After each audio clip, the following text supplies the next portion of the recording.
केदारनाथ धाम की सच्ची कहानी। महादेव के चमत्कार। बहुत समय पहले की बात है। एक शिव भक्त जो अपनी गरीब आर्थिक स्थिति से जूझ रहा था, पैदल चलकर केदारनाथ बाबा के दर्शन करने पहुंचा।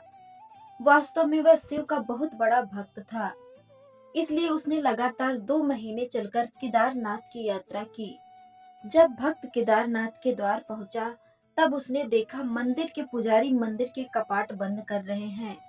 भक्त भागा और उसने हठ किया कि वह केदारनाथ बाबा के दर्शन करना चाहता है, लेकिन मंदिर के पुजारियों ने उसे बताया कि मौसम परिवर्तन के कारण मंदिर के कपाट 6 महीने के लिए बंद कर दिए गए हैं और अभी वापस नहीं खुलेंगे। जब किसी तरह से बात नहीं बनी तो बेचारा भक्त वहीं बैठ गया और उसने प्रण लिया कि जब तक वह दर्शन नहीं करेगा, वह वापस नहीं लौटेगा। और वह अपनी बात पर अड़ा रहा और शाम ढलते ढलते मंदिर के आसपास सन्नाटा छा गया। बर्फबारी शुरू हुई और मंदिर के कपाट भी बंद थे। वह सर्दी से और भूख से कांप रहा था और तभी वहां भस्मधारी एक साधु पहुंचा। वह भक्त के पास पहुंचा और उसने उसे भोजन भी करवाया। भक्त ने उसे अपनी सारी दुविधा बता दी, जिसके बाद साधु ने कहा कि इसमें कोई चिंता की आवश्यकता नहीं है, तुम यहीं लेट जाओ, तब तक मंदिर के द्वार खुल जाएंगे।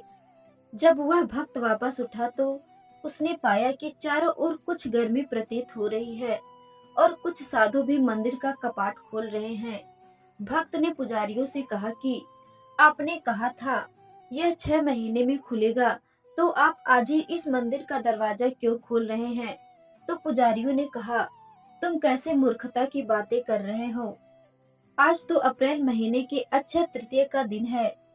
जिसके पश्चात भक्त ने अपनी बीती रात की सारी घटनाक्रम उनके सामने पेश की।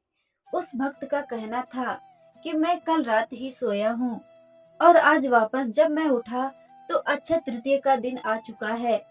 पहले तो पुजारियों ने उसकी बात पर यकीन नहीं किया, लेकिन फिर उन्होंने इस बात पर सोचा कि यदि यह भक्त झूठ बोल रहा है, तो 6 महीने की इतनी भारी बर्फबारी में बिना भोजन पानी यह कैसे जिया। आखिरकार इस पूरे घटनाक्रम ने रहस्यमय तरीके से सबको चौंका दिया था। पुजारियों का यही कहना था कि बाबा केदारनाथ की कृपा है, तभी ऐसा चमत्कार संभव है।